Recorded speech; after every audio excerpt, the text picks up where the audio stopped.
They won again? 4-0 this time against Norwich City? Oh, goddamn, at the Emirates? Goddamn! Okay. All right. Okay. I don't mind that. I like winning. I don't mind winning at all. And you know what I don't mind? Is those fucking tarps they put at the empty Emirates Stadium. You know, the Adidas and Arsenal logo looks pretty nice, actually. But yeah, I'm just kind of impressed, but not impressed. You know, typical Arsenal supporter fashion, where I look at a guy like Emi Martinez and think, wow, you did great. I mean, clean sheet. You know, made some clinical saves here and there. But then you can look at the opposition in Norwich City. And my God, as much as they had opportunities and try to create chances to score, nothing really came to fruition all throughout the match. I mean, first and second half. And really, what set the precedent for this match going horrendously for Norwich City was the fact that Tim Krul, in the 33rd minute, decides to be, I don't fucking know, Johan Cruyff, and tries to fucking balance the ball inside the box. And some way, somehow, it slips away from his feet. And Pierre-Emerick Aubameyang is just able to fucking snatch that shit, net it in. And that is his 50th goal for Arsenal Football Club and 18th on the season. And you begin to wonder, like, maybe this could be a route. You know, the way Arsenal kind of smacked the shit out of Tim Krul in a very figurative sense. But Norwich got along for a couple of minutes.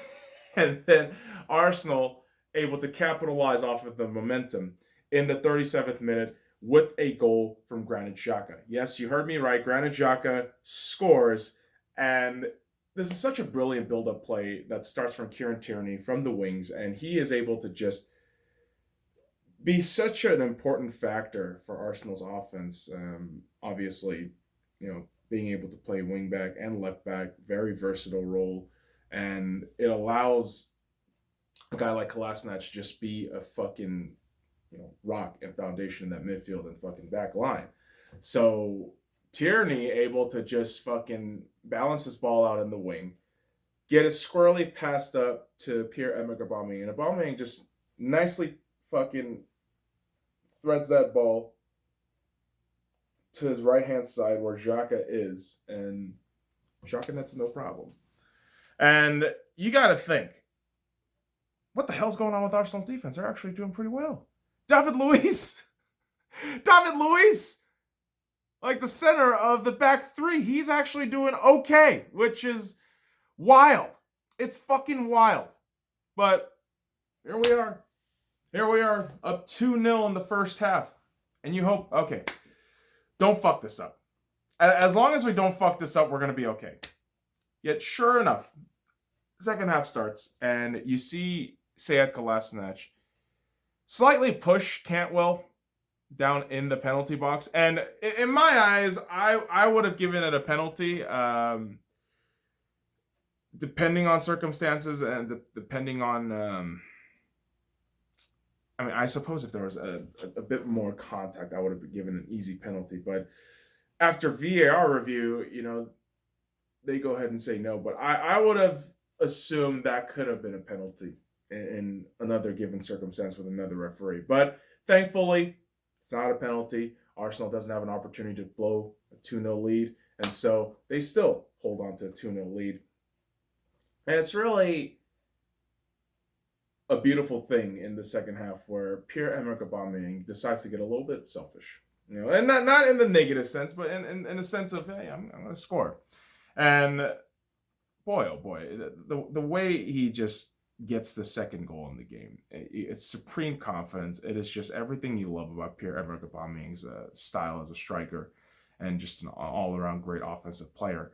And the 67th minute goal for Pierre-Emerick Aubameyang puts him at 51 goals for Arsenal Football Club. He is now the fastest player in Arsenal history to reach 50 goals. 79 matches. He beat out Thierry Henry, Ian Wright, guys like Alexis Sanchez, Olivier Giroud. And you got to think, man, this guy's special. if we let this guy go, I don't know what the fuck I'm going to do. I'm going to be really fucking depressed. That's just being honest. I will be super fucking depressed if Arsenal doesn't figure out this contract situation. And I've been on the fucking negative side of all this. I have. And I'm not going to fucking back out right now because the way this club, operates in terms of finances and leadership, there are times where I question a lot of the decisions they make. But as a supporter, I mean, there's always that little bit of optimism as an Arsenal fan where you think and hope that maybe something nice will happen. Maybe our Aubameyang, understanding the context of how great he is within this club, can say, I'm going to embrace it and chase down what we can together, and I'm going to lead. And so that's the hope. That's the hope. And I kind of saw a glimmer of that while that goal was going in. And that's just me overthinking shit, overanalyzing shit. But good Lord, when you beat out something in record against Thierry Henry or Ian Wright, something is good about you. Something is great about you. And man, I don't know what else to say about Pierre-Emerick Aubameyang. He's amazing, but I don't know if he's going to stay. Hope he does, but I don't know if he will. And so after that second Aubameyang goal, you knew Norwich was dead. They were dead. There was no fucking way they were going to score. There was no fucking way they were going to build anything up because you could see it in their body language. It just did not look right for them. And it was made worse by Arsenal putting the fourth and final goal in the back of the net behind Tim Krul. And it's a goal by Cedric Soares. That's right. 81st minute debut goal. Not even 5 minutes after he was subbed on, he gets his first fucking goal for Arsenal Football Club. And yeah, I kind of berated when Arsenal extended the guy. And I'm not going to, back out of that shit right now just because of one goal. I mean, if we can see some consistency with Soares, I'm going to be set. But just one goal, but I will say extremely impressive goal outside the box. And you had 3 or 4 fucking Norwich defenders having no idea where that ball was going to go. And to be fair, really where that fucking ball was. So Cedric just fucking nets it in, no problem. And you begin to wonder, I mean, is Norwich really just one of those teams that had a good start, but just not really Premier League material? Maybe. Because a guy like Teemu Pukki, who was really touted to be one of the top scorers in the league this season, just kind of petered out. And this entire squad just doesn't look great. And, that might sound disrespectful and shit, but I mean, look at their record. Look at the fucking offensive inadequacies of that squad. It's kind of embarrassing, right? Although, to be fair, yeah, Arsenal's embarrassing too. But hell, they won. They kept a clean sheet. Shout out to Emi Martinez. My goodness, Emi Martinez has stepped up fucking big time for Burnley. And I know the sides that we've been facing, they're not the fucking world beater, top 4 clubs in the Premier League, none of that shit. But listen, I mean, some level of consistency it's a commodity that Arsenal fans need to see at this point. We need good consistency from guys like Emi Martinez, right, a replacement goalkeeper that is shining right now. I mean, he's doing very well, and I hope he can continue that trend. And, I'm really hoping, wins like these are what pushes Arsenal to that next edge. And really what that next edge can potentially be is a Europa League spot. Now, the top 4, and when I mean top 4, when I mean that number 3 and 4 and 5 are all just kind of up in the air right now. They really are. Between Leicester City, Chelsea, Manchester United, Wolverhampton Wanderers, and good gravy. I know I'm missing one, or that might be all because you got 3, 4, 5, 6. Yeah, so that's the 6th one there.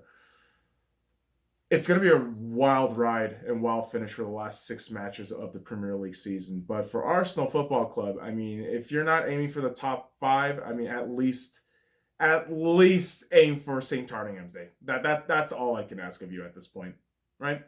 You have Sheffield at 47 points with a +1 goal differential. You got Arsenal at 8th place with 46 points with a +6 goal differential. And you got Tottenham Hotspur with their beautiful loss against Sheffield United today, losing 3-1. They are now still sitting at 45 points with a +7 goal differential. And Burnley sits at 45 points with a -9 goal differential. And you have to also realize that the North London Derby will be happening on July 12th. Arsenal at Spud's new stadium, the Toilet Bowl, and hopefully we take a giant shit inside that stadium. And that is my sincere hope for this season. I don't really have any ambition for this squad to make it to the Europa League or any kind of fucking European competition for the next season. All I fucking want at this point is a potential FA Cup final appearance and a win. And I say potential because that Manchester City is going to be a tough son of a fucking bitch team to deal with. But really, my ultimate hope is that you get St. Totteringham's Day back. You know, despite having this kind of lackluster season, you know, a nice little positive out of that, some level of result would go a long way for the squad, and that's all I can really hope. That's all I can really hope for. For now, we're just gonna watch. We're just gonna watch these motherfuckers just do it. Between days at a time. This fucking Premier League English football schedule is a horrendous fucking sprint to the finish line. And you begin to wonder, like, yeah, I mean, Liverpool, they're playing Manchester City right now. They're getting their fucking ass banged on them. But why couldn't you just fucking give the cup to Liverpool and just get this fucking shit over with? Well, probably the FA Cup and other goddamn monetary obligations that the English Football Association has. So, yeah, I'm bitching, but yeah, I still love the fact that Arsenal's playing and they do have something to play for right now. And I believe that is St. Totteringham's Day. Because we miss it. We fucking miss it. It's been a couple of years. It's an age-old tradition that Arsene Wenger has firmly put in place.